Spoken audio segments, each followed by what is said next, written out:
Section 1. Hey guys, tonight we ride not into battle, but into silence. Into open steppe and windswept grass. Into the quiet before names. Before borders. Before the man who would become Genghis Khan became anything at all. Just a boy. Just the wind. Just a cradle rocked by hooves and hardship.so. Before you get comfortable, take a moment to like the video and subscribe, but only if you genuinely enjoy what I do here. And feel free to post your local time and where you're listening from. I love seeing how far we drift together. Now, dim the lights, maybe turn on a fan for that soft background hum, and let's ease into tonight's journey together. You are born holding blood, not metaphor, not poetry, just a clot, warm and red. In your fist, that's what the midwives say today in Omen. A sign point one they whisper about when they think your mother isn't listening. But she hears everything, and she decides, in that moment, that you will survive no matter what. Your name is Temüjin. You're not Genghis yet, not even close. Right now, you are just a boy with a mother who refuses to let the wind take you. Your father is a Khan of one small tribe, respected enough to ride ahead in battle, not important enough to be remembered on his own. You don't have palaces, you have yurts, you have sheep. You have goats with too much attitude and cousins with too many opinions. You don't sleep in silk. You sleep wrapped in felt, under the stars, learning the names of constellations not because they're pretty, but because they tell you when to move, when to wait, when the snows are coming. Life is not soft. Life is never soft. But it is sharp, like the cold before dawn, like fermented mare's milk, like your mother's voice when she says, "Eat now." You may not eat tomorrow. Your childhood tastes like boiled mutton, bitter herbs, and long silences between the hooves of passing horses, and you love it. Even when it cuts, you learn fast how to ride before you can speak in full sentences, how to gut a fish with a splinter of bone, how to read a man's intent by how he holds his reins. You don't have toys, you have tools. You don't have games, you have rivalries, most of them ending in bruises or bite marks. You fall from a pony once, only once, because after that, you learn how to cling with your knees, how to whisper to the wind so it carries you smoother, how to feel the animal beneath you like a second heartbeat. Historians still debate whether your family was truly poor, whether you were born into exile or only fell into it later, whether the blood in your hand meant war or just a complicated birth. They miss the point. You were born into want, and want becomes hunger, and hunger becomes vision. And vision, when matched with stubbornness that borders on legend, becomes destiny. But for now, you're still small, still learning, still trailing behind your older brothers on rides, teeth clenched against the wind, eyes narrowed at the sun.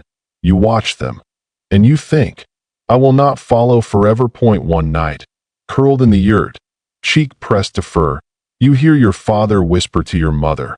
He bites like a hawk. She replies, he watches harder than one. You pretend to sleep. You are 6. And already, you are waiting. Section 2. You are 8 years old, and trust tastes like raw bone.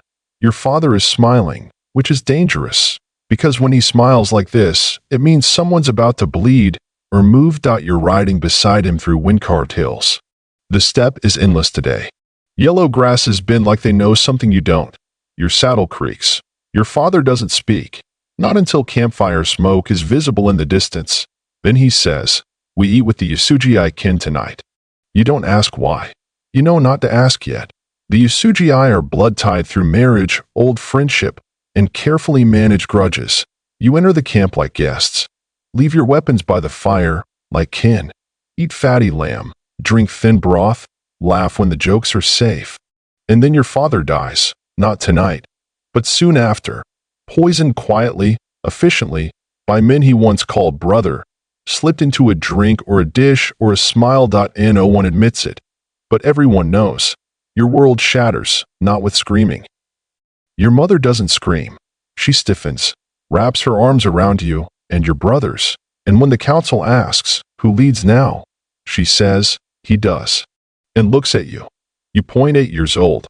eyes full of fire and bone and silence. The tribe doesn't laugh. They just leave. They abandon your yurt, take the livestock, the food, the shelter. Suddenly you're not a prince. You're not anything. You're a hungry boy trying to catch ground squirrels with your bare hands while your mother boils weeds and sings lullabies that don't promise anything. You begin to understand the difference between being loved and being useful. Your brothers fight over scraps. You fight, too. Once, with your older half-brother. He takes your fish. You take his life. Your mother buries the body. Doesn't ask why. She only says, better to be feared than forgotten. You nod. The wind agrees. Historians still argue about that killing. Was it necessary? Was it justified? They missed the point. It wasn't politics. It was breakfast, and survival always eats first. Section 3. Fishbone daggers and hollow promises. You were 10 when you stopped believing in warm hands.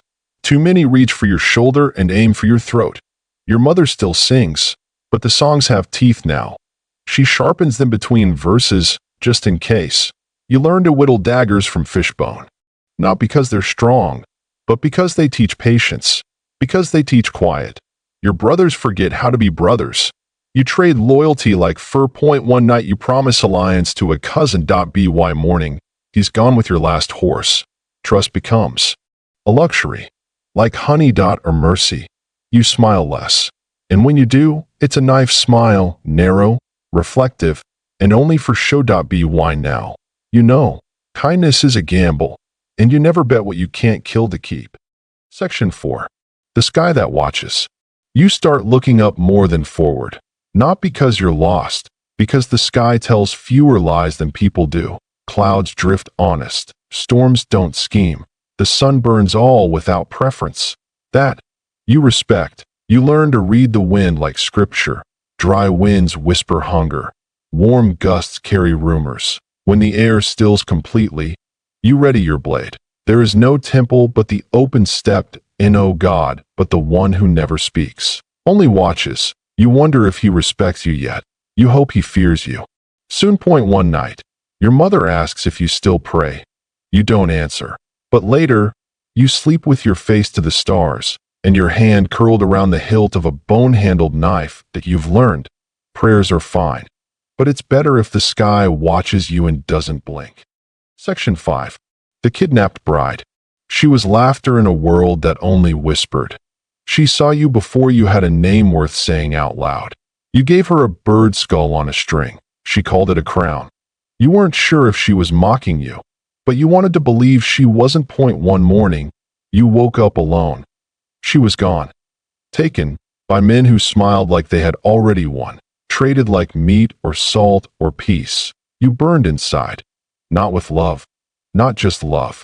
With the insult of it, the theft. You chased them with nothing but a cracked bow and a grudge. You bled into your saddle. You didn't sleep, didn't speak, just rode.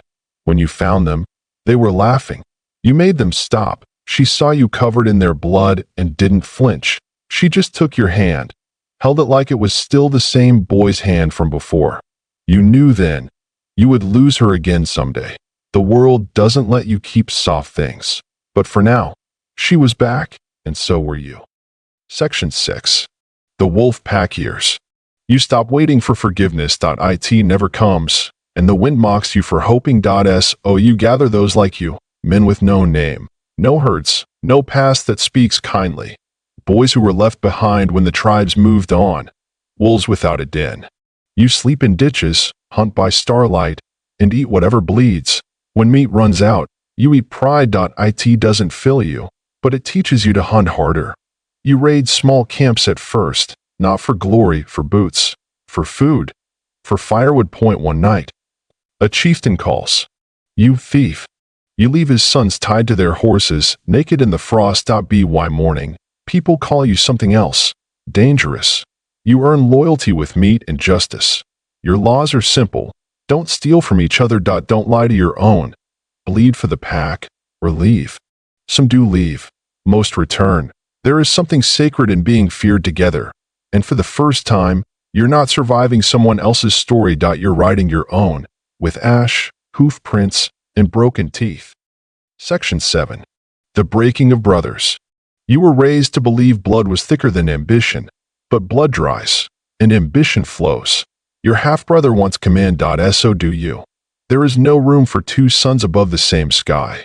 You try peace first, split the herds, divide the land, share the power. But shared power is a wound that never closes. One day, his men ride too close to your tents. Another, your horses disappear. Then the arrows start. You don't remember giving the order, only the silence afterward, only the way your brother looked at you, like a stranger wearing your face. When the battle ends, he flees. Your men cheer. You don't. You stand among the dead, knowing the worst part isn't the loss. It's the understanding. Victory means choosing who you'll never be again. From that day forward, you ride with your back to the past, and your sword always points forward. 8. Eagle tactics and empty bowls. You learn that hunger makes the best strategist. Not books, not scrolls, not elders with full bellies. Your warriors are skin and sinew. You feed them promises and the marrow of broken enemies. Still, their ribs show. You can't match your enemies in numbers. So you become the thing they don't count on, clever. You study birds. Eagles don't charge, they circle. Strike. Disappear. So you vanish into hills. Let your enemies march proud and loud into traps made of wind and silence. You raid their supplies, poison their wells, turn their maps against them. They call it sorcery. You call it supper. 1 Winter, your men chew leather for days. But by spring, you have new horses, new spears, new followers. Because the starving follow the cunning, and the cunning always find a way to eat. From a distance, they say your army moves like smoke, but up close, it's teeth. 9. The banner that moves like fire. It starts as a scrap of red on a stick, torn from a tent flap, stained with horse blood and frostbite. But it flutters, and men follow it. You are no longer a hungry boy. You are hunger given form, a sharp, fast, and never full. Your warriors ride like lightning. They strike, vanish, and strike again. You teach them to braid speed with silence, to trust the feel of the ground more than orders. Other warlords scoff until they wake up surrounded, until their tents burn from the inside out. You don't conquer with numbers. You conquer with rhythm, with hooves that never sleep, with the knowledge that fear spreads faster than arrows. 18 Night, your enemies dream of your banner, red like war, alive like flame, always moving, always coming. You name it soldat, your spirit in cloth, your promise in wind. And now the tribes begin to whisper a new word, Khan. 10. The Great Gathering. They come from the rivers, the mountains, the bone-dry plains. Men who once tried to kill you. Men you once nearly killed. Now they bow. Some bring gifts. Others bring fear. All bring silence when you stand. You do not shout. You do not plead. You simply name what everyone already feels rising in their blood. 1 tribe. 1 law. 1 sky. The old names fall away like dust. So do the old loyalties. The clans that once scattered like startled goats now move like a single herd of thunder. They crown you with words, not gold. Call you Genghis, oceanic, unmeasured, inevitable. The earth seems to tilt. The sky leans closer. Even the horses sense it. History has a new rider, and he does not ask permission. 11. Maps and ashes. You don't hate cities. You hate what they forget. That walls crack. That stone burns. That names can be unlearned. You send envoys first. Always. Polite words. Open hands. A chance. When they spit on the offer, you send fire next. Bokhara, Nishapur, Merv. Each a lesson written in ash and silence. You don't burn from rage. Rage is noisy, sloppy. You burn to make space for new roads, new laws, new silence. The wind carries your warnings, not in scrolls, but in smoke. Cartographers learn your name because they must redraw everything, and when they run out of ink, they switch to soot. 12. The paper trick. Steel wins battles. Paper wins empires. You send out slips with your seal, little rectangles of power. They say, let this man pass. Protect him. Feed him. Or face the Khan's shadow. It works.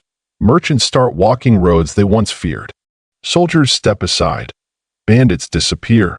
You invent taxes that don't feel like theft. rules that feel like sense. You spread whispers as fast as arrows, lies, half-truths, predictions, sometimes all three at once. You don't need to be everywhere. Just believe to be. The paper carries your will farther than any blade. And when someone doubts it, you remind them, the man who controls the road controls the world. 13. The Silk Roads obey. Once, merchants rode with knives in their boots and graves in their eyes. Now, they ride with gold and stories. You make them safer than kings, because gold doesn't multiply in coffins, and you'd rather tax prosperity than corpses. Caravans stretch like rivers across your land, from Xi'an to Samarkand to the Caspian winds. You don't just open roads. You pave them with fear and order. A single word from your tongue travels faster than a galloping courier. Because it travels through reputation, you command. In 30 dialects without speaking, because your laws, like your soldiers, don't get lost. And when a merchant bows low and whispers, "I made it through Mongol land untouched," you know the empire is working, even when you're not watching. 14. The Falcon and the Scholar. You command armies, but you listen to men who carry no swords, just ink and doubt. A scholar from the south tells you, conquest builds an empire, but knowledge keeps it from collapsing. You don't like his tone. You like his words. You keep him alive. You debate with monks, scribes, mathematicians. They challenge you, some even win the argument. You reward them, because your gut is strong. But your gut doesn't build irrigation systems. Doesn't decode stars. Doesn't translate 10 languages into one decree. You still hunt with a falcon, still sleep with a blade, but now you dream of libraries and laws that outlive your bones. A true empire, you decide, isn't just feared. It's understood. 15. The Emperor with a Tent. They offer you palaces, stone walls, carved pillars, silk canopies. You decline. A yurt is enough. Warmed by dung, cooled by wind. Easy to pack, easy to burn. You sleep better on dirt. You trust it more. Courtiers bring luxuries. You trade most of them for salt, arrows, or horses. You remind your sons, we came from the cold. Let's not pretend we didn't. At night, you still listen for wolves. Still check the stars before sleep. Still rise before the sun does. You are the most powerful man alive, and still, you kneel when your mother sings, because the steppe raised you, and the steppe does not care for crowns. 16. The sons who roar differently. You divided the world like a carcass, carefully, deliberately, each son given a slice of empire and expectation. But blood does not guarantee unity. It guarantees heat, and heat burns. One son wants China, another wants wine, another wants war forever. They ride with your name, but not your restraint. They roar, yes, but not like you. You try to teach balance. One hand for justice, one for steel, but they want both hands on the sword.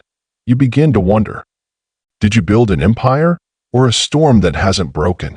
Yet, still, they are yours, and in their ambition, you see reflections of the boy who ate betrayal for breakfast. You don't fear their hunger. You fear they'll forget to feed the people before they feed their pride. 17. The death that wasn't announced. You die as you lived, between breaths, between battles, between secrets. No trumpet. No tomb of gold. No scream to the sky. Your riders bury you in silence. They kill the earth around your grave. Reroute rivers, scatter stones. Erase footsteps with hoofbeats. The world does not pause, because it doesn't know. Your death is not an event. It is a strategy. You become a ghost at the height of your power. A presence that lingers. A name still spoken in command tense and prayer tense alike. The silence stretches so long, people begin to wonder if you ever died at all. And that was the plan. 18. The tomb that moves. They say your grave rides the wind, that it's hidden under a mountain. Or beneath a dry lake. Or in the heart of every soldier who still whispers your name before battle. No one finds it. No one dares. Because your tomb isn't a place. It's a warning. A myth sharpened into memory. Some say the men who buried you were killed. Then those who killed them were killed, until no one was left who could speak the truth. Still, rumors move like caravans. A map with no ink. A horse that never tires. Historians search, treasure hunters dig. kings dream, but you rest where no one can reach you, because a moving tomb is the only kind that never stops conquering.